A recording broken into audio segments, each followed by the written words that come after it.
গাজায় হামাসের হাতে ৮ জন ইসরায়েলি সেনা নিহত হবার পর ইসরায়েলের প্রধানমন্ত্রী বেঞ্জামিন নেতানিয়াহুকে না জানিয়েই আংশিক যুদ্ধবিরতিতে গেছে সেই দেশের সেনাবাহিনী। রাফায় স্বাধীনতাকামীদের গ্রেনেড হামলায় ৮ জন সহ মোট ১১ জনের প্রাণহানির পরের দিনেই কৌশলগত এ যুদ্ধবিরতি কার্যকর হয়েছে বলে জানা গেছে।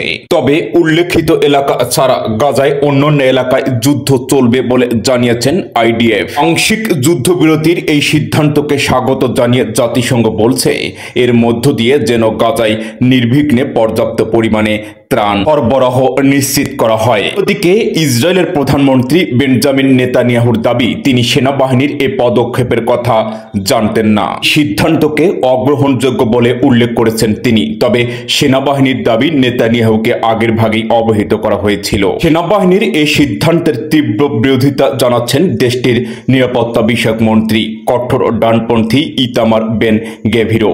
যারা এই সিদ্ধান্ত নিয়েছে তাদের পদত্যাগ দাবি করেছেন তিনি। রাজনৈতিক বিশ্লেষকরা বলেছেন, নেতানিয়াহু সরকার ও সেনাবাহিনীর মধ্যে এই সমন্বয়হীনতা গাজা যুদ্ধ নিয়ে দুই পক্ষের মধ্যে যে কঠিন বিভাজন বেড়েই চলেছে সেটি সামনে এসেছে।